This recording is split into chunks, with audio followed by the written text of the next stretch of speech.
Бүгін өзбек халқының ұлттық тамағы, яғни маш көже дайындайтын боламын. Өте дәмді, керемет.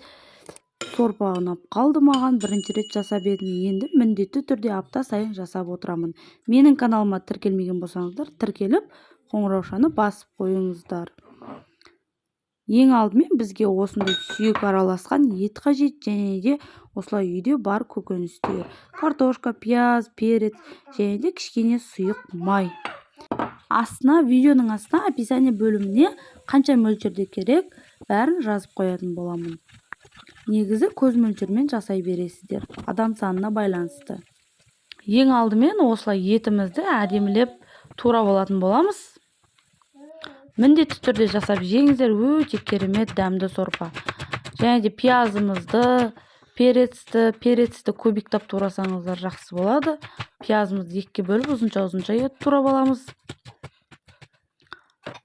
Балаларыма да, жолдасыма да ұнады, өте тойымды, сондай әдемі сорпа болып шығады екен.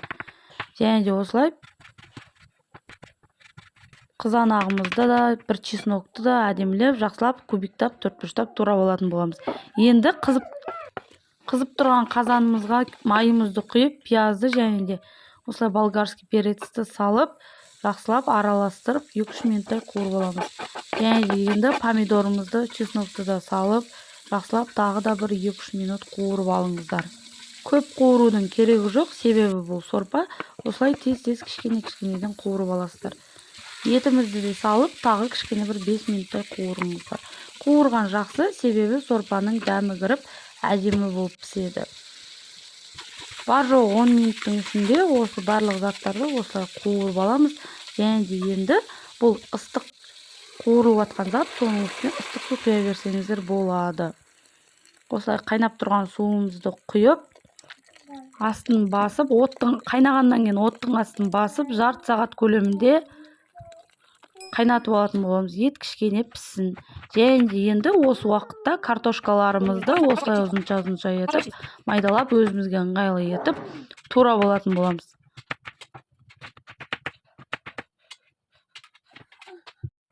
«200 граммдай маш көже және де 50 граммдай күріш қосасыздар.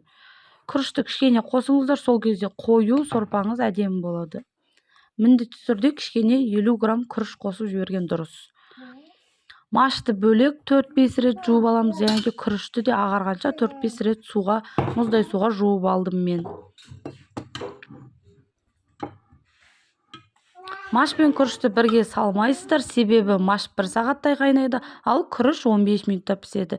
Жарты сағат уақыт өтті, енді машты және картошканы салып, тағы да 40 минут 1 сағаттай қайнағаннан кейін астын басып, жай отта 40 минуттай қайнатып аламыз. Менің каналымда плейлист бөлімі бар. Сол жерден өзіңізге керекті видео рецептілерді көрсеңіздер болады. Кешкі ас түрлері, смузи, коктейль, және де компот, қысқа жабатын банкалар, неше түрлі салаттар, ұннан жасалатын өнімдер барлығы бар. Сол жерден видео рецептілерін көріп жасасаңыздар болады. Міне машымыз жарылып, осылай қоюлана бастады. Мен 40 минуттай қайнаттым. Енді күрішімді салып, тағы да 15-20 минут қайнағаннан кейін астын басып, жай отта пісіріп алатын боламыз. Сонымен сорпамыз дайын болады. Міндетті түрде жасап жеңіздер, өте дәмді, керемет тағам түрі. Видео рецепті ұнаса, сохранить етіп алыңыздар. Поделиться батырмасын басып, жақындарыңызбен бөлісіңіздер, лайк басып, каналыма тіркеліп, қоңыраушаны басып қойыңыздар. Баршаңызға ас болсын, сіздермен бірге болған Әсем.